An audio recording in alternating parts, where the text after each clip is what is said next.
So, ang ating topic for today is all about the 7 benefits of the SSS. Alright? Unahin natin, bago yung mga benepisyo, balikan natin. Ano nga ba yung Social Security? So, what is Social Security? So, it is a protection that side gives to its members against economic and social diseases caused by the contingencies such as sickness, maternity, disability, retirement, death, and yung isa po natin, yung funeral. Magkaiba yung death and funeral. And then yung bago natin, unemployment benefit po. Okay, so ibig sabihin, pagbibigay ng protection sa mga miyembro.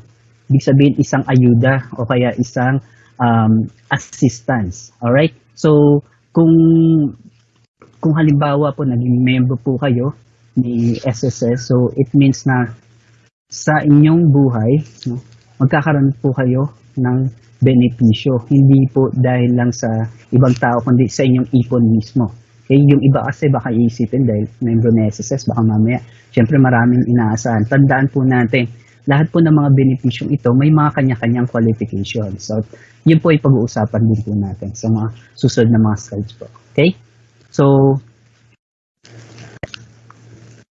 may dalawang coverage tayo under ni SSS. So, nandyan yung ating compulsory and voluntary membership.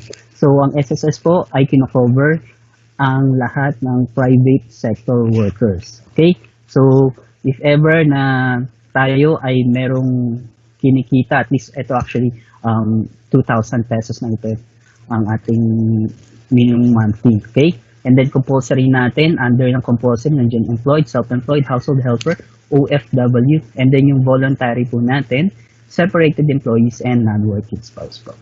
Okay? So, for the contribution rate, so nasa 12% po ang ating contribution rate, okay? So, ang 12% po na yan, magkakaroon ng hatian between the employee and employer kapag employed po tayo. And then, kung halimbawa self-employed and voluntary, buong 12% po. For sa employer and employee, 8% ang mai-share ng employer at 4% naman sa employee. Okay? For the monthly salary credit, ito po ay katumbas ng inyong mga kinikita po kada buwan. Kapag halimbawa na may mga bracket tayo, dun sa ating monthly income. So, kino-convert yan sa ating monthly salary credit. Yun ang ginagamit natin para makompute ang inyong benepisyo. Okay? For the amount of benefit, meron tayong minimum of 240 rather para sa minimum natin at 2,400 naman para sa maximum contribution po natin. Okay? So, kung halimbawa na kayo ay employed member, so hindi buong 2,400 ang kukunin po sa inyo. Okay? So, magkano ba ang maximum na pwedeng may hulog na employee? So, 800 pesos. And then, yung iba doon ay huhulugan ng employer kasama yung isa pang benepisyo makukuha ninyo bilang employee. Ito ang employees compensation din po. Okay? So, kung mapapansin nyo, meron tayong naka-highlight sa baba na isa ang Pilipinas sa pinakamababa na contribution rate sa buong mundo. Sa ibang bansa, mas tumataas pa yan, nasa 20% o kaya 30%, 35%. So, it depends, So, mas maganda talaga na itataas din natin ang contribution rate. Pero, syempre, ibinabalance po natin yan. So, kung kakayanin ba ng employer at kakayanin ba ng employee makapagbayad. So, as of date, meron tayong 12% po.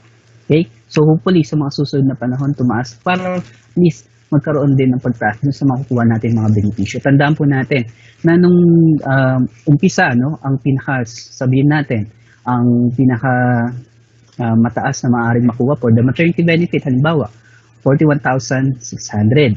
Ngayon, sa maternity benefit, hindi pa natin isasama yung salary differential. So, may makukuha po na more than 50 or 70,000 po kada isang empleyado kapag naguhulog siya ng maximum contribution. So, ganun po yun. Nagkakaroon ng domino effect. Kapag tumataas yung contribution, tataas din ang benepisyo. So, ganun din po sa ating salary loan if ever gusto natin mag-loan. So, tumataas din po ang pwedeng loanable amount. Okay? So, may dalawang programang ina-administer si SSS. Nandiyan yung employees compensation at ang social security. So, alam naman natin ang social security na magbibigay ng mga benepisyo tulad ng unemployment, maternity, death and funeral, retirement, disability, and then yung sickness benefit natin. And then if ever nangyari sa sakuna during o kaya papasok kayo o kaya pauwi na kayo sa inyong bahay, papasok ng trabaho, pauwi ng bahay, nangyari ang sakuna, okay, galing sa trabaho, yan, pwede po kayo makakuha ng additional unemployment, employees compensation rather, na benepisyo. Okay, so we'll start with the SSS benefit. So ito po yung ating bago ngayon, yung unemployment benefit. So ano po ba ito? Okay, the unemployment benefit is a cash benefit granted to covered employees, including kasambahay, okay, and overseas Filipino workers who are involuntarily separated from employment. So ibig sabihin po, baka mamaya may mga nag-apply sa inyo kasi nga may mga nangyaring pagbabago dahil nasa naranasan natin sa ating sa buong mundo na pandemic dahil sa COVID-19, di ba? Kapag halimbawa po na isa po kayo sa mga nawalan ng trabaho or before pa, no, maaari kayong makapag-apply ng ating unemployment benefit. Pero ito ay may mga kaakibat ng mga qualifications din. So una, no, for the eligibility to qualify for the granting of unemployment benefit, una, should not be over 60 years of age, no, except at the time of involuntary separation. Okay, so if ever na wala pa kayong, or sabihin natin wala pa kayong 60, gusto niyo mag-file, no, so titignan po natin yan. So in case na kayo ay racehorse jockey o kaya kayo ay isang mine worker, not specifically nasa ilalim kayo ng lupa na nagtatrabaho, pero ang inyong company ay naka-incline dun sa mining po natin. So tinitignan po rin natin yan. Okay, at least at nakakapagtrabaho kayo ng 5 years dun sa mining company na yun. So maaaring makonsider kayo as mine worker. So kapag ganun po, tulad ng racehorse jockey, so mas mababa ang retirement period po nila. So for the mine worker, 50 years old, at sa racehorse jockey, 55 years old naman. Okay? So pwede pa rin makapag-apply before that age ating mga miyembro. Okay? Number 2, no, has paid at least 36 monthly contributions at sa loob ng 1.5 taon, dapat meron pong 12 months na contribution. Immediately preceding the month of involuntary separation o kung kailan po kayo nawalan ng trabaho. So ibig sabihin, yung 18 months na yon sa loob ng 1.5 taon. Okay? Hindi naman dapat sunod-sunod yung 12 months na yun. So kahit na intermittent siya, basta bumubor siya ng 12 buwan sa loob ng 1.5 taon, so papasok po yun. At least, syempre, kailangan meron kayong 36 months na contribution. And then, pangatlo, has no settled unemployment benefit within the last 3 years prior to the date of involuntary separation. So ibig sabihin po nito, if ever na mag-apply for the unemployment benefit, every 3 years lang. So hindi pwedeng maging hobby, no? Hindi pwedeng nasabihin every 6 months dahil sa nawala siya ng trabaho 6 months, mag-apply uli siya. So yung 1 month na pagitan o 2 months na pagitan habang naghahanap siya ng trabaho ay mag-apply siya ng unemployment benefit. So hindi po pwede, no? Kung halimbawa po 3 taon po ang pagitan. At least, no, hindi po naman sinabi na 3 taon na yung pagitan. Nakalagpas na yung 3 taon. Mag-apply uli kayo ng unemployment benefit. So titignan naman natin kung meron po kayong at least 12 months na contribution doon. At meron po kayong naging employer before that. So tinitignan din po natin yan. Okay? Number 4, has been involuntarily separated provided that the reason for involuntary separation was due to any of but not limited to. So yung mga process po natin kung paano kayo nawalan ng trabaho, no? So any of the following authorized causes for termination of employee under the articles of 298 or 283 and 299 or 284 of the Presidential Decree number 442 of the Labor Code of the Philippines. Okay? So, ano-ano yan? Installation of labor-saving devices. Yan. Redundancy. Okay. Retrenchment or downsizing. Closure or cessation of operation. Or, ito, no? So, baka mamaya yung iba na nagpa-file for this. in disease or illness of the employee whose continued employment is prohibited by law or is prejudicial to his or his co-employees' health. Okay, so yun. So pwedeng pumasok po dyan if ever na nagkaroon ng epekto sa kanya yung ating pandemic na nararanasan. So if ever din na may mga ibang mga cause pa, no? So any of the following just causes as stated under the Article 300 or 285 of the PD number 442 ng Labor Code natin. So as amended, for which an employee may put an end to the employment relationship without notice to employer. Bakit? Kasi, no, una, serious insult by the employer or his representative on the honor and person of the employee. So kapag hindi na talaga maganda yung relasyon, tapos kung ano-ano yung mga nasasabi na ng kanilang employer or ng representative ng company po. Okay? So next natin, inhumane or inhuman and unbearable treatment accorded the employee by the employer or his representative. So, ibig sabihin, hindi na makatao yung ginagawa. So, parang ang tingin lang sa kanya, isang bagay na pwedeng mapalitan o pwedeng kung ano nilang masabi or gawin. Okay? Then, next, commission of a crime or offense by the employer or his representative against the person of the employee or any of the immediate member of the family. Okay? So, if ever na nagkaroon ng, ito na, lumala na yung sitwasyon, no? Nagkaroon na ng offense, ng criminal offense. So, maliban dito sa hindi na maaaring makapagtrabaho dahil sa mga nangyari. So, may mga iba pang mga tuntunin ng batas na dapat sundin po rito pagdating sa mga ganitong mga sitwasyon na to. Okay? And then, isa pa, economic downturn. So, ito yung hindi natin inaasahan sa isang kumpanya na hindi na kinakaya yung pagpaikot ng kanilang business. So, nagkakaroon ng epekto. No? So, if ever dun sa mga bansa na hindi naging maganda yung trading or any other stuff na pagdating dito sa ating businesses. Okay? Or isa pa, natural or human-induced calamities or disasters. Okay? Yung mga naranasan dun sa bandang Zamboanga, if ever, no? Ganon, yung mga, if ever man, yung mga lindol, yung mga bagyo, yeah. So, kapag halimbawa isa yan dun sa mga dahilan, no? Para hindi talaga makapagpatuloy sa pagtatrabaho. Okay?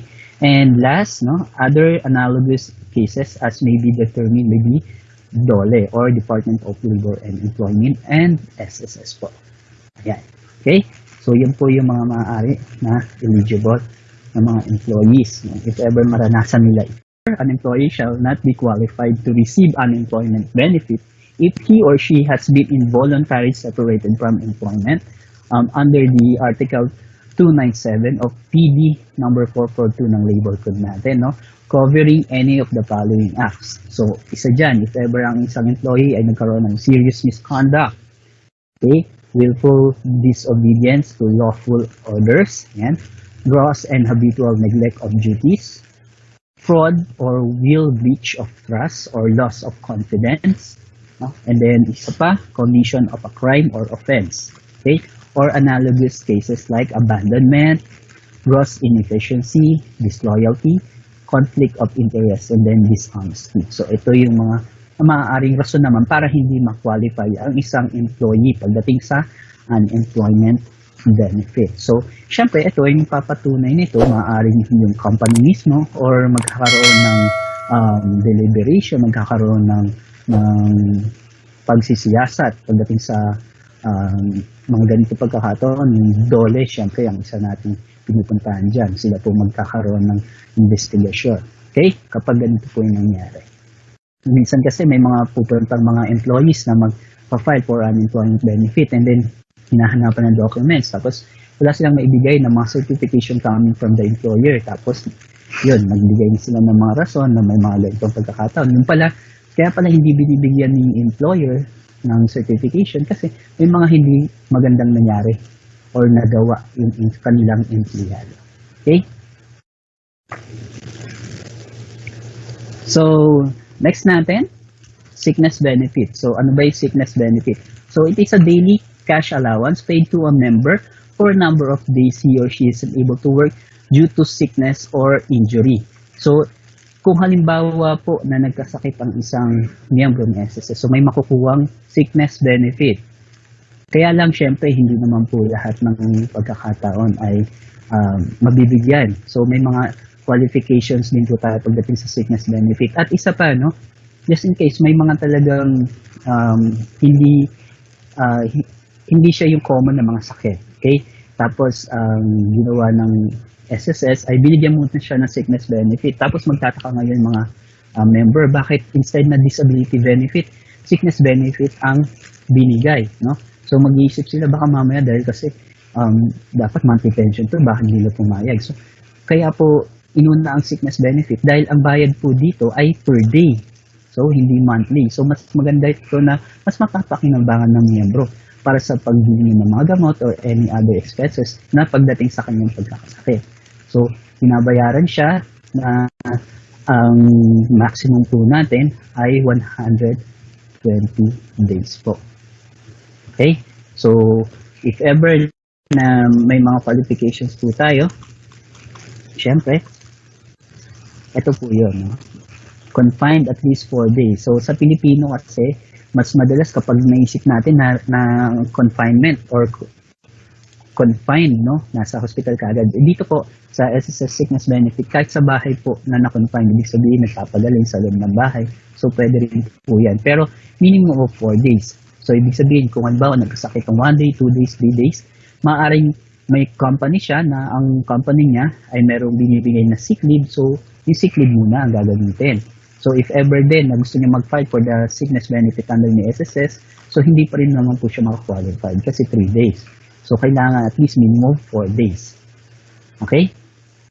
So, if ever man na meron naman siyang may get 4 days na pagkakasakit, titignan naman natin yung kanyang monthly contribution. So, dapat at least meron siyang 3 monthly contribution within the 12-month period immediately preceding the semester of sickness. So, ibig sabihin po, kung bago lang po rin yung inyong empleyado, no? First job niya, wala siyang contribution from the previous employer dahil nga, halimbawa, may mga ginawa nga siya, kumita siya, pero walang nag-report sa kanya at hindi siya napagbayad ng contribution. So, ma-disqualify or hindi natin matanggap yung kanyang application. Ngayon, kung halimbawa, bago yung inyong employee, pero meron man siyang mga previous contribution prior dun sa employment niya sa inyo. Bawa, first month niya. Pero after a month lang, nung nawalan siya ng trabaho, tapos natanggap niyo, pero yung kanyang last employer ay hinulugan siya ng contribution. Siyempre, ang mangyayari, tinitingnan natin kung papasok sa semester of contingency ba yung mga contribution niya na yun. So, kung halimbawa meron siyang contribution prior to the semester of contingency, at least 3 months, so pwede pa rin po siyang makakuha. If ever, no, nagkaroon ng pagkakataon, titingnan natin yung semester of contingency. Siyempre, we will check kung saan month nag-start ng kanyang pagkakasakit. Kung halimbawa na nag-start ngayong month ng May, ang kanyang pagkakasakit. So, tinitingnan natin ano ba yung semester na tinatawag. So, before that, yung quartering muna. Paano ba natin makikita na may isang semester na or kung 2 semester na. So, tinitingnan natin yung quarter muna. So, sa loob ng isang taon, meron tayong 4 na quarter. Okay? So, mag-start tayo sa January, February, March. Tapos, dahil nga nagkasakit siya ng May, kukunin din natin yung quarter ng April, May, and June. Okay? So, ibig sabihin yung kanyang semester contingency from January to June 2020. So, titignan naman natin ngayon yung mga months before that. So, ibig sabihin yung nakalipas na taon. So, yung 12-month period, doon na mag-umpisa. So, from January 2019 to December 2019. At least 3 months contribution, maximum 6 months. So, kapag meron po siya, pwede siya makwalify under sickness benefit. Okay? Pangatlo, yung notification po natin. Okay? He has notified his employer kung employed and SSS naman kung self-employed or voluntary member po natin or yung halimbawa na magkakaroon ng iba pang mga applications, no, dun sa ating mga ibang miyembro. So kung halimbawa po na employed member siya, syempre hindi po kay SSS diretso yan ibibigay, kay employer muna para sa notification. So ngayon, if ever po na hindi makapag-notify dahil sa pandemic nating nararanasan, so much better na i-keep safe muna yung ating mga documents, no? Tapos kapag okay na po yung system uli natin, so babalik na po tayo sa normal system natin kay SSS, makakapag-notify na ulit tayo kay SSS. Kapag halimbawa po na nagkaroon kasi ng late notification, maaaring mabawasan o kaya total ma-deny ang application po for the sickness benefit. Okay? So meron po tayong nagkakaibang date pagdating din sa notification ng sickness. Ngayon po, nilift po natin yung ating 5 days, 10 days, no? 35 days para sa OFW po natin.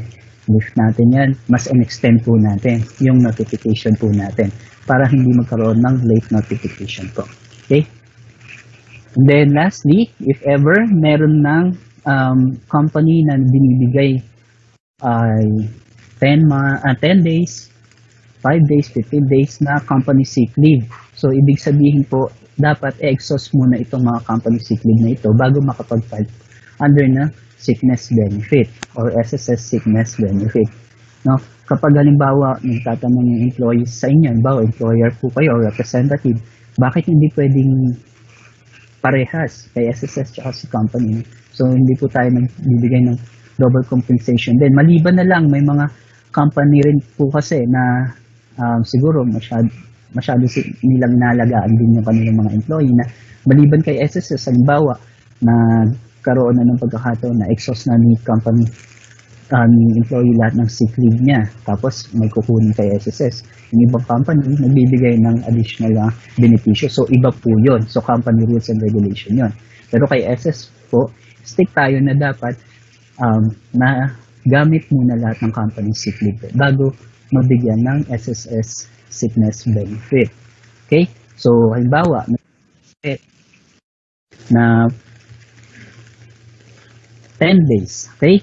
So, nagkaroon ng sakit ng 10 days. Tapos, ang nangyari ay meron siyang company sick leave na 5 days. So, kapag halimbawa po, gagamitin yung 5 days. So, yung 5 days babayaran ng SSS.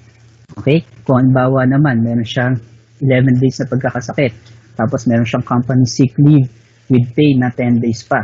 So yung 10 days manggagaling kay company, yung 1 day pwedeng mabayaran din kay SSS kasi nagkaroon at least minimum na 4 days naman yung pagkakasakit niya. Okay? So pwede naman po yun. So ang laging pinagbabasehan natin dito ay yung monthly salary credit po. O kung magkano yung naging contribution ni employee. Yan. So itong company sick leave, syempre, sa mga employee lang po ito. Sa mga self-employed and voluntary, syempre wala po tayong titingnan pagdating sa sick leave po. Okay? Next natin, maternity benefits. So ano po ba ito? It is a daily cash allowance granted to female member who have given birth or suffer miscarriage or early termination of pregnancy.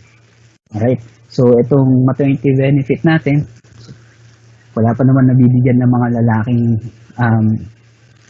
miyembro natin ng maternity benefit. So, sa mga babaeng beneficiary po natin. So, ibig sabihin, sinasubsidize ng mga lalaki ang mga babae po pagdating dito sa benepisyong ito. Okay? So,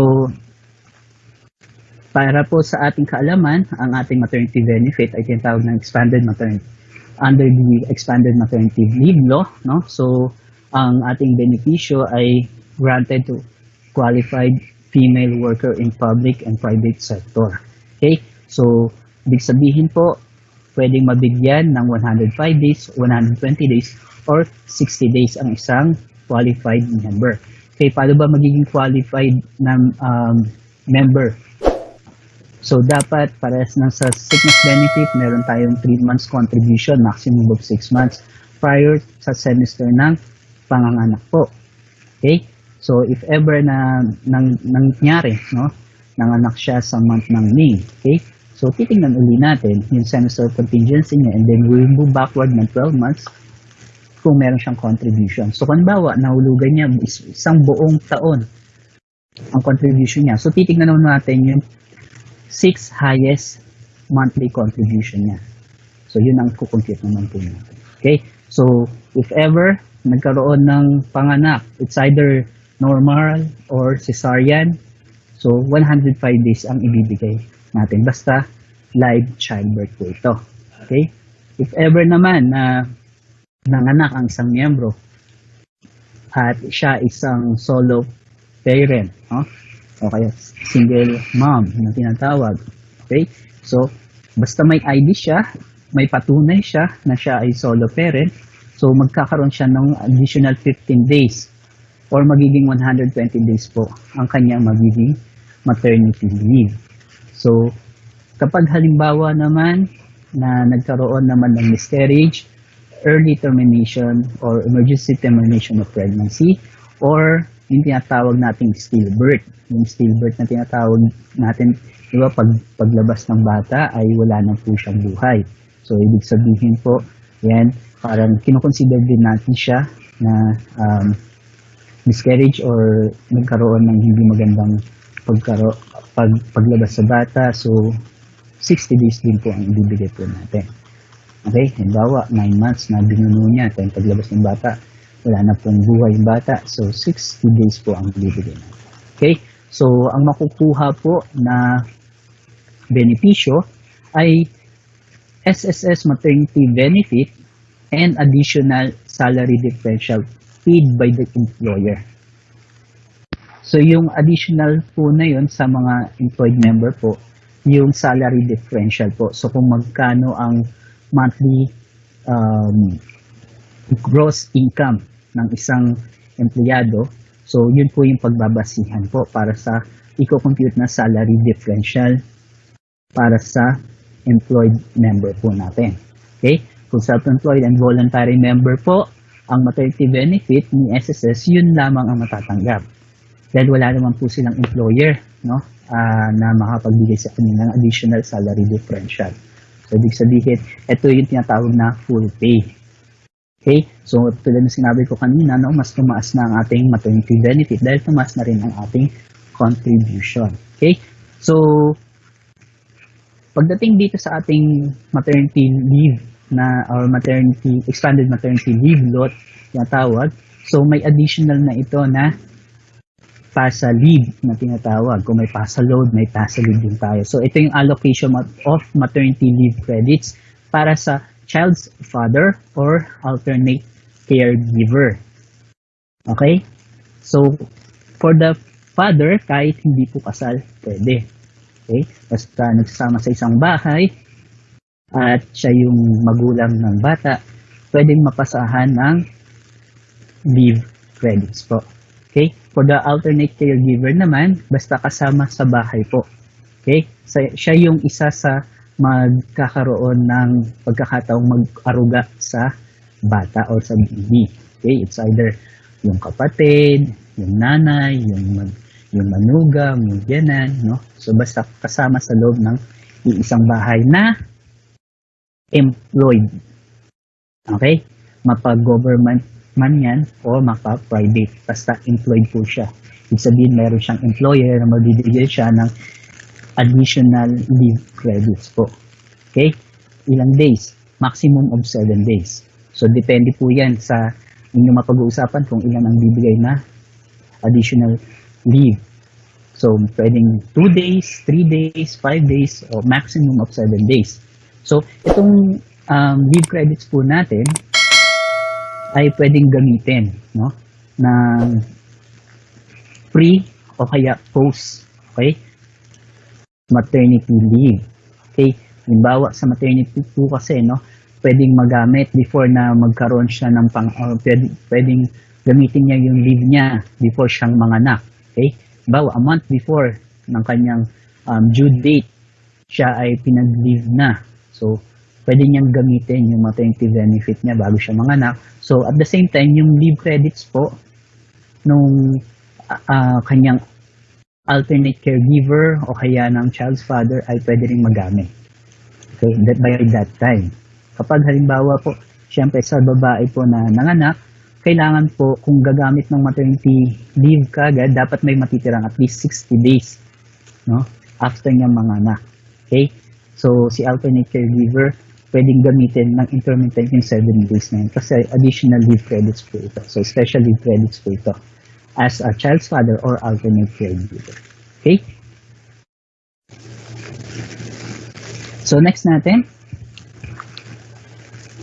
disability benefit. So nakakailang benepisyo na po tayo. May sickness benefit, may unemployment benefit, may maternity benefit, and then pang fourth natin, disability benefit. So it is a cash benefit paid to a member who has paid at least one contribution. So kung halimbawa po na nagkasakit at malubha yung sakit, no? So i-verify muna natin yan at gamit po yung mga documents po na binigay po ninyo galing sa hospital or sa private physician. Okay? So kung halimbawa na meron pong pagkakasakit, so ina-establish muna natin, no, yung mga SSS doctors po kasi ang gumagawa ng evaluation nito. Okay? So sasubmit, ipapasa kay frontliner natin kay SSS sa mga branches, no? At pagka na-evaluate na nila to, ipapasa naman para sa mga doctors kung ilang days naman ang mga binibigay po natin. Kung halimbawa sa sickness or pwedeng ipasok na kagad for the disability. Kapag pinasok kagad sa disability, so tinitingnan po natin. Okay? So, titingnan natin kung partial permanent ang kanyang disability, which means na merong certain periods or months lang na magkakaroon ng monthly pension yung isang miyembro natin na mag-apply for disability, or total permanent, which means na panghabang buhay na ito na makakatanggap ng monthly pension. Okay? For the partial permanent po, tinitingnan natin kung gaano kalala or kung halimbawa gaano kalaki naging epekto ng pagkakasakit niya dun sa normal niyang ginagawa. Okay? So may mga iba't ibang klase po tayo na evaluation dyan. At yung ating doctor po ay may manual po dyan na sinusunod. Okay? So sila po ang nakakalam kung halimbawa po ilang days or ilang months rather para sa isang sakit. Siyempre, may mga documentations po kaya kung saan pagbabastihan din po namin. At ito po ay titignan, no? Kung halimbawa na kayo ay nabigyan ng partial permanent, it doesn't mean na partial permanent lang talaga ibibigay sa inyo at hindi permanent or total. So kapag halimbawa partial disability ang binigay, so nagkataon na yung sakit nyo ay hindi pa rin gumaling at nagkataon yung same illness pa rin, so tinitingnan ulit, pwede magkaroon ng re-evaluation at pwede madagdagan yung kanyang monthly pension. And then kapag halimbawa hindi na talaga nagkakaroon ng pagbabago sa pangangatawan pagdating dun sa dahil sa kanyang pagkakasakit, so pwedeng ipasok na natin sa total permanent po natin. Okay? So if ever na magkakaroon naman, no, ng total permanent disability, kasama po na mabibigyan ng monthly pension yung mga anak po na minor child, no? So ibig sabihin kung 21 years old below yan, so titingnan po natin. Okay? 10% of the monthly pension ang maaaring ibigay po natin, or 250 po, whichever is higher po. Okay? Kapag halimbawa na nagkaroon ng mga amputations, so ibig sabihin po nagkaroon ng mga pagpuputol ng mga parte ng katawan dahil sa kailangan, no? Lalo na sa mga may sakit na diabetic, halimbawa para hindi lumala yung kanyang pagkakasakit. Halimbawa maputulan ng parte ng daliri sa kamay, no? May mga iba't ibang numbers dyan. Kung halimbawa mapatulan ng thumb, yan. So mas malaki po yan kaysa dun sa mapatulan ng hinliliit. Okay? So iba-iba rin po. At hindi rin po lahat ng matatanggal sa na parte ng katawan ay may bayad po under the disability benefit. Okay? Yung mga psychological problems din po, yan, nababayaran din po natin under disability benefit. Kaya lang, syempre, kailangan natin ng psychological test po. Okay? So may mga psychiatrist po na dapat na tumingin sa ating miyembro po. Then yung mga evaluation po nila, yun po yung pag-aaralan ng SSS doctor. Okay? Kung papasok for the partial or total permanent disability po natin. Okay? So, may mga pagkakataon din, halimbawa, yung mga na-stroke, yan, yung mga pumapasok din na diabetic. So, hindi po ibig sabihin na nagtitake kayo ng regularly ng inyong medicines ay under na kayo ng total permanent disability. So, it depends kung gaano kataas na yung level ng epekto ng diabetes na sakit sa inyong katawan. So, doon po magkakaroon na ng evaluation kung kailangan na for the disability or gamitin lang yung sickness benefit po natin. Right? So, next natin, retirement benefit. So, panglima natin benepisyo, retirement benefit na rin. So, it is a cash benefit paid to a member who can no longer work due to old age and has reached the age of 60 for the voluntary retirement or 65 for the compulsory retirement. Yan. So, yung panahon na kayo ay nagtatrabaho, malakas po kayo, no? Naguhulog kayo ng Social Security. Ito na yung panahon para maranasan nyo naman na matanggap yung benepisyo ng inyong paghihirap po. Okay? So, at the age of 60, dapat po, sana, lahat ng nasa age of 60 ay nag-enjoy na kanilang retirement benefit. Okay? Kapag halimbawa, syempre, hindi na natin pwedeng pigilan na sila ay magtatrabaho kahit na more than 60 na sila. So, kapag halimbawa, employed member at sila halimbawa 63 years old, hindi pa po pwedeng mag-apply for the retirement benefit. So, hihintayin natin kung halimbawa kaya niya pa naman hanggang 65 years old, no? Nagtatrabaho pa siya. Ngayon, kung halimbawa magpa-file siya for the retirement benefit, kahit po nagtatrabaho siya, pwede siya makatanggap ng monthly pension na. Basta more than 65 years old na po siya.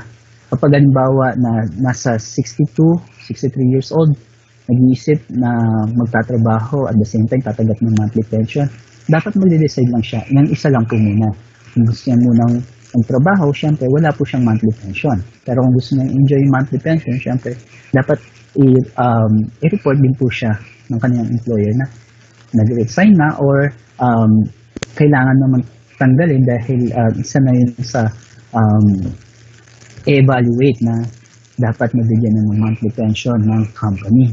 So, it depends po. Pero, as much as possible, titingnan po natin yung employment records po ni member.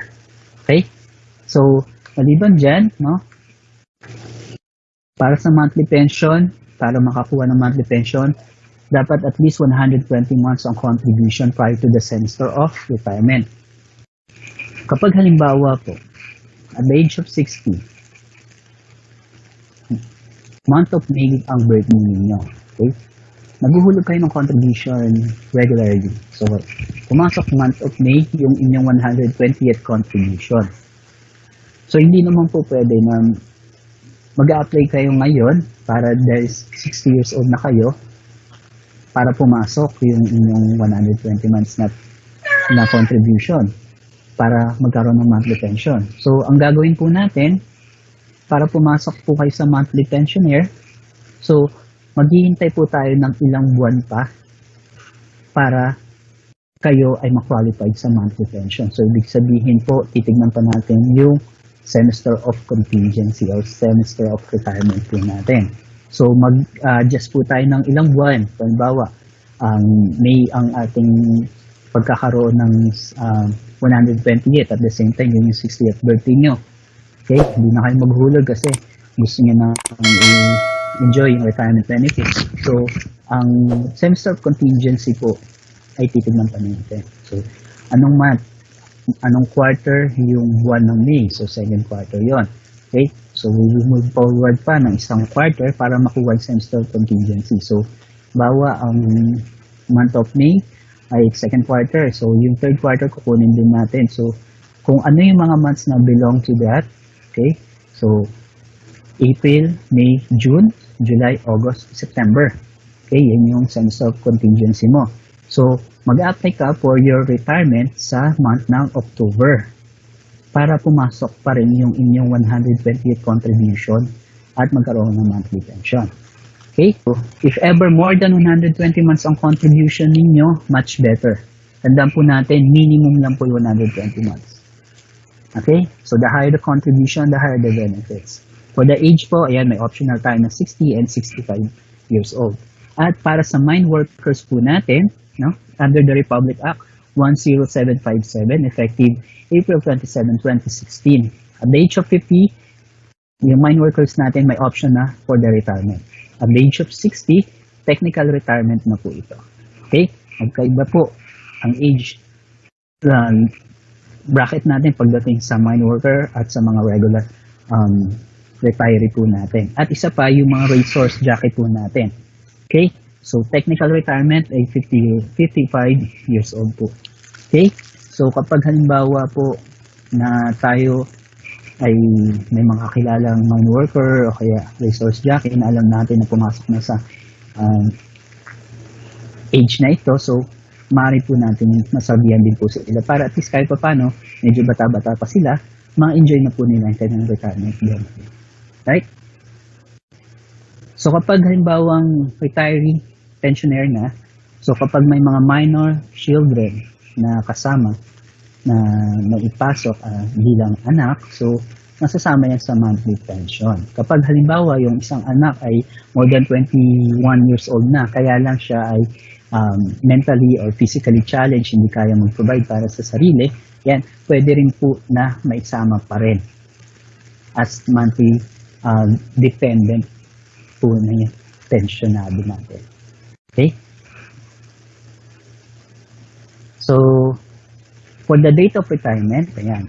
So, is una, date of separation from employment if already 60 to 64 and a half years old. Bakit? Kasi syempre may tinatawag tayong semester of contingency.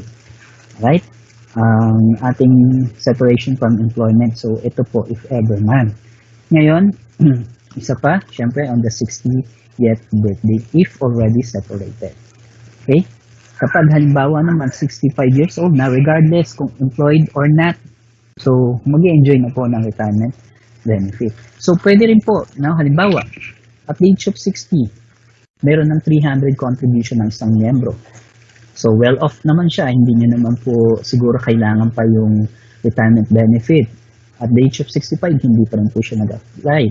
So at the age of 70, malakas pa siya at dito niya na gusto niyang makapag-apply ng retirement benefit kay SSS. So para po siyang makapag-ipon ng 10 years po na yun. No? So magkakaroon ng computation doon kung magkano yung kanyang magiging initial payment. So ibibigay ng SSS. Okay? So the following month, may monthly pension pa rin po siya. Okay? Ganun po yan. So, ito yung sinasabi natin, yung month after the semester of 120th contribution. So, yan po, isa rin po yan sa mahalaga natin titingnan. No, baka mamaya yung iba excited na makapag-apply for the retirement. But anyway, if ever naman, no, makikita ng ating mga counterpersonals to na kapag halimbawa evaluate siya for the retirement benefit, i-advise naman po siya kung anong dapat niyang gawin. Right? So, types of benefit natin, meron tayong monthly pension, a lifetime cash benefit to a retiree on a regular basis po ito. Okay? Sa month ng December, madodoble po ito. So, parang ang lalabas, meron 13-month na monthly pension ang isang retiree pensioner po natin. So, may additional tayo na bonus na 1,000 pesos para sa ating mga pensionado. Yung sinasabi na additional 1,000 pa po ay hinihintay pa po natin kung kailan po or may bibigay po yan. No? Depende po sa ating Pangulo po. And then, for the lump sum, a one-time payment granted to a retiree who has not reached the required number of contribution. So, itong lump sum naman po, as much as possible, hindi namin naman siya ina-advise kung halimbawang kaya na abutin yung qualified monthly contribution para sa monthly pension. So, kapag halimbawa, 90 months na yung contribution, at the age of 63, 90 months ang contribution niya, mas ina-advise po natin na i-continue yung kanyang contribution para mas matagal niya mapakinabangan yung kanyang monthly pension. Just in case kasi, no, meron siyang 90 months na contribution, pero simulat sa poll, puro ang kanyang contribution ay nasa minimum. Okay? So, syempre po, minimum po yung makukuha niya na, or minimum na monthly pension, pero matagal niyang mapapakinabangan po ito. Okay? So, kung halimbawa, minimum 1,2 plus additional 1,000 pesos, so meron siyang 2,2. Kung halimbawa po, may pa siyang dependent, no, mga isa o dalawang anak na wala pang 21 years old, so pwede po yan na additional. So, yung halimbawa na magkakaroon siya ng mas malaking benepisyo po kapag tumatagal po yung taon. Okay, mamaya pag-usapan natin yung value of membership naman po. Okay, so if ever naman na hindi naman naabot dun sa 120 months, medyo may edad na talaga. Sabihin natin, naka 36 or 40 months po siya. Sa amin po, no, much better naman na huwag mo nang kunin. Okay? Ang lump sum benefit for the retirement. Para po, sa pagkakataon, wag naman sana, pero siguro una-una lang po talaga yan. No? Kaya pag halimbawa, nawala na po yung miyembro po natin, yung kanyang pamilya na may iwan, yung kanyang asawa, o kaya yung kanyang dependent children, no, or kaya dependent child, ang makakatanggap ng monthly pension po. Yan. At least mas matagal yung pakinabang po dito. Right? So next natin, halimbawa wala na si miyembro. Ito yung ating death benefit, no? So death benefit is a cash benefit either in a monthly pension or lump sum paid to the beneficiaries of a deceased member. Siyempre hindi na si miyembro po, no? Dahil sa siyempre wala na po yung miyembro, ang tatanggap po nito ay mga beneficiary po. So kapag halimbawa po na magkakaroon ng monthly pension, at least 36 months of contribution. So ito po yung kadugtong ng sinabi natin kanina kay retirement benefit na kapag halimbawa hindi pa po umabot ng 120 months pero at least naka 36 or 40 months, so sa death benefit po magkakaroon ng monthly pension yung kanyang magiging beneficiary o yung kanyang legal na asawa. Okay? So, maliban dyan, no, yung monthly pension po natin na matatanggap, so 10% of the monthly pension or 250, whichever is higher. So, meron ding lump sum po if ever na hindi nakaabot sa 36 months of contribution. Okay? So, may mga beneficiaries po tayo. So, una, primary beneficiary. Sino po ba yan? So, dependent legal spouse and minor children. Okay? Wala na pong iba. Sila po yung primary. Kapag halimbawa sinabing primary, sila lang po ang tatanggap ng monthly pension. The other beneficiaries na babanggitin po natin mamaya, lump sum po ang matatanggap. Okay? For the dependent legal spouse and minor children po, sila po. Halimbawa, meron po kayong bagong kinakasama ngayon. Wala po kayong documentation such as yung annulment papers po ninyo. Okay? So, hindi po yan makukonsider na kayo ay hiwalay pa rin sa inyong dating asawa. Tinitingnan pa rin po natin yan. Okay? Kapag halimbawa po, nagpakasal po, dalawa yung pinakasalan, no? Tinitingnan din po natin sino yung unang pinakasalan, sino yung pangalawang pinakasalan din po. Pero pagdating po sa anak, no, mapa-legitimate, illegitimate, legally adopted, o kaya legitimated po na anak, pwede po mabigyan po yan. Okay? So, if ever na lump sum, magkakaiba po ang hatian. Siyempre, mas naman po ang legitimate kaysa sa illegitimate po. Pero pagdating sa monthly pension, equally divided po yan. Next natin, secondary, siyempre, wala na pong iba yung parents po ng deceased member. Kadalasan ang kumukuha po nito, siyempre, yung mga single po. Okay? Pero kapag halimbawa, single parent po sila, ibig sabihin may anak. So, kahit po nag-aalaga si lolo at si lola, ang apo po ang makakuha ng monthly pension. Ngayon, halimbawa, nawala na rin po si lolo at si lola, si tita ang nag-alaga. So, kapag ganun po nangyari at wala pang 21 years old yung bata, pwede po mag-apply si tita as guardian. At siya po makakatanggap ng monthly pension para po sa bata. Okay? So, ibig sabihin, kung halimbawa po, secondary po, monthly pension po, hindi po. Okay? Ibig sabihin, lump sum na po ito. Pag secondary, yung parents po, parehas buhay. Halimbawa, maghahati sa makukuhang lump sum benefit ng namatay na miyembro. Halimbawa, 300,000 yung makukuha.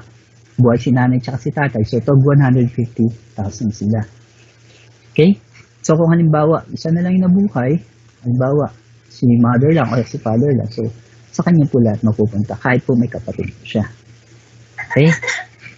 So, next natin, designated. Okay? Na kung saan, kung sinong nilista nyo sa E1 or E4. So, kung halimbawa, nilagay nyo sa E1 ninyo, no? Ang inyong mga kapatid, so, pwede po silang makatanggap. Nilagay nyo naman sa E4 ninyo ay yung mga anak nyo na, no? Ang inyong asawa. So, sa E1, nilagay nyo yung kapatid, so, meron na po kayong primary beneficiary, kahit ilagay nyo sila sa E1, yung primary beneficiary po natin nagbibigyan. Okay? Hindi mo mabibigyan si kapatid. So, in case naman na hindi naman nag-update, E1 pa rin po. Kahit na si kapatid lang yung nakalagay sa E1. Pero may mga supporting documents si spouse, si asawa. Pagdating dito, titignan natin yung marriage contract at birth certificate ng mga bata. So, kahit hindi siya nakapag-update, so yung mga documents ng marriage contract at birth certificate will suffice as the legal documents po para magkaroon ng primary beneficiary instead na sa designated. Okay?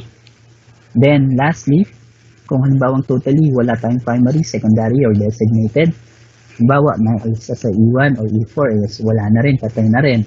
Okay? So, legal heirs o yung mga kamag-anak po, legal heirs na tinatawag, in accordance with the Family Code of the Philippines. Yan. So, minsan po may mabibigyan second degree, first degree, no? So, basta po, ma-establish na kadugo po niya. Hindi po pwede na, halimbawa, namatay yung asawa ng anak, sibyanan ang kukuha. So, hindi po. Dapat kadugo po. Kadugo po ng miyembro at hindi ng asawa. Right? So, pagdating sa death benefit po kasi, medyo matagal yan. Lalo-lalo na yung mga nawawalan ng mga documents or nasa probinsya po na minsan nasunod yung sa civil registry, no? Local civil registry or nawala yung mga documents. Medyo matagal po talaga. Pero pagdating dito sa funeral benefit, yan, mas maganda na, halimbawa, huwag naman sana, pero just in case mamatay yung miyembro, eh, kapag halimbawa na kukuha ng benepisyo kay SSS, much better unahin yung funeral benefit sa matulungan sa pagpapalibing, yung maayos na libing para sa namatay ng miyembro. Okay? So, magkaiba lagi ha, ang funeral at death benefit. Pagdating sa documentation din, magkaiba din po yan. Okay? Funeral benefit is a cash benefit given to whoever pays the burial expense of the deceased member or pensioner. Okay? Amounting to 20,000 up to 40,000 po ito. So regardless kung isa, dalawa, tatlo, apat ang kanyang contribution, pwedeng makakuha ng funeral benefit po. Kapag halimbawa for the funeral benefit, no, tulad na sinampol natin kanina, may pangalawang asawa siya. Ang unang asawa, maaaring makatanggap for the monthly pension. For the funeral benefit, pwedeng makakuha na rin yung kanyang pangalawang asawa. Lalo-lalo na kung ito ang gumastos para sa pagpapalibing. Okay? Kung halimbawa naman nangyari yung anak, no, ang nagpalibing. So, makikita sa resibo na ang anak ang nagbayad, so yung anak ang maaaring bayaran kahit na buhay pa yung kanyang magulang. Okay? So, kahit sino po na maaari. Halimbawa, yung kapatid. Basta yung kapatid po ang nakakita niyan na makikita natin po sa resibo. So, pwede po. And then, if ever, pwedeng gumamit din ng mga life plan para dito ay mapay-reimburse po kay SSS. So, pwede rin po. For the funeral benefit, ang kailangan po natin, syempre, death certificate ng miyembro, no? Funeral claim application, resibo. Kaya kung hindi pa nababayaran lahat at hindi binibigyan ng resibo ng punerarya, kontrata ng punerarya. Okay? So, titignan din po natin yan. And then, syempre, mga legal documents na po, yung mga IDs po ng namatay ng miyembro at ng mag-claim po. Yan. Okay? So, huwag niyo pong ilalagay sa resibo yung pangalan ng miyembro, ha? Yung pangalan mismo ng babayaran po natin. Okay? So, if ever na ayaw pong bigyan ng punerarya ng copy ng death certificate dahil sa dapat mabayaran in full, no? Mangyari na makipag-usap sa hospital kung saan man na nagkaroon ng documentation para sa pagkamatay ng miyembro, o kaya siyempre kausapin na rin yung punerarya po para po mailakad din yung SSS at mabayaran din po sila. Okay? Ayan. So, titingnan na natin yung value of membership. Ayan, medyo napahaba yung ating usapan. Alas 12 na po kaya, no? So, for the value of membership, medyo malapit na rin po naman tayo. For the sickness benefit, if ever a member gets sick for 120 days at meron siyang 3 contributions lang. Okay? So, sa 3 contributions, meron siyang i-contribute na 720. Okay? So, amount of cash allowance ay makukuha niyang 3,600 po. Kung halimbawa 700 ang hinulog niya. 7,200 ang hinulog niya na maximum for 3 months contribution, 36,000 ang makukuha. So, ito yung benefit ratio natin. Yung contribution niya is 1 peso at ang benefit ratio is 5 peso. So, bakit gano'n? No? Halos magkaparehas lang naman.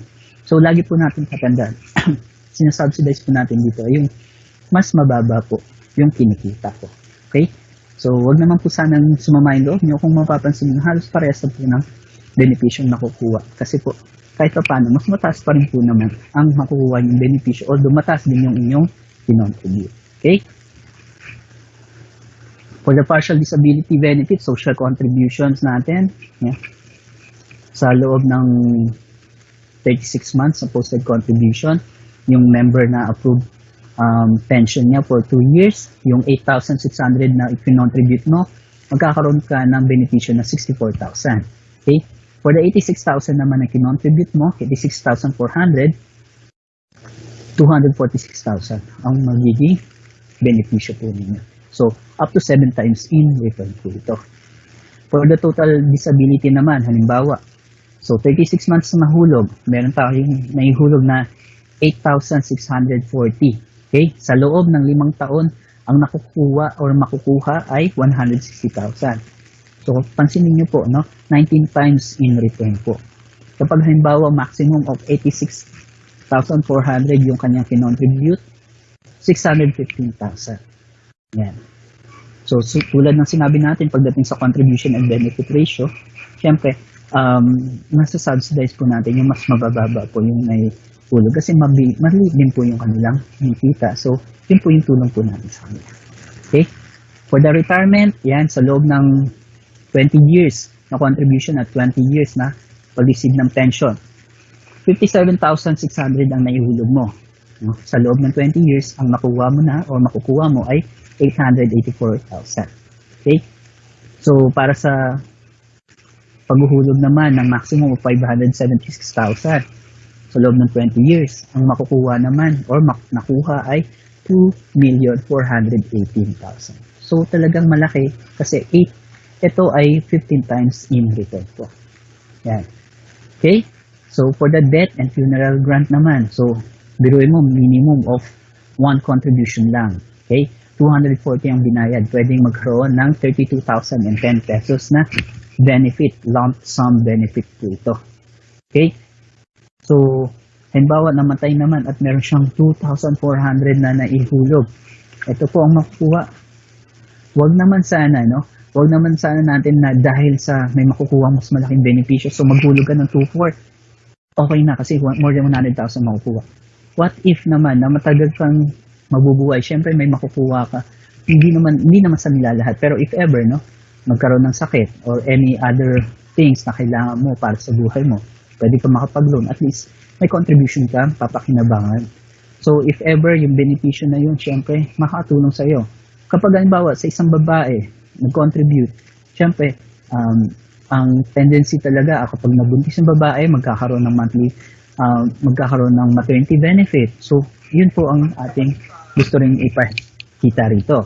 So, if ever man, no, ganito naman talaga nangyari is, namatay talaga si Miyembro after niya maghulog ng 2,400. 1 month contribution, 116,100.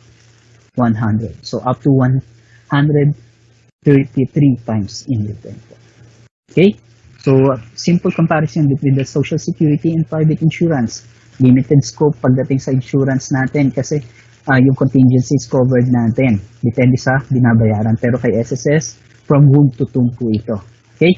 Duration of coverage, fixed with lapsation. Halimbawa, hindi ka nakapagbayad after 3 months, no? 3 months yung paghuhulog mo, 3 months din hindi nakapaghulog. So, back to 0 ka. Pero kay SSS, once a member, always a member.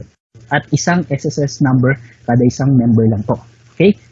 Then, for the guaranteed, syempre, alam naman natin, may mga nabalitaan tayo from the previous years na malalaking company ito na mga private insurance o insurance company na nagsara dahil syempre company reserve nila hindi na kinakaya yung pag-maintain ng mga beneficiary nila. So kay SSS, once na kayo ay naging miyembro, guaranteed kayo ng government. Okay? And all I know is you're fine when you do what you do. And babe, I wanna make you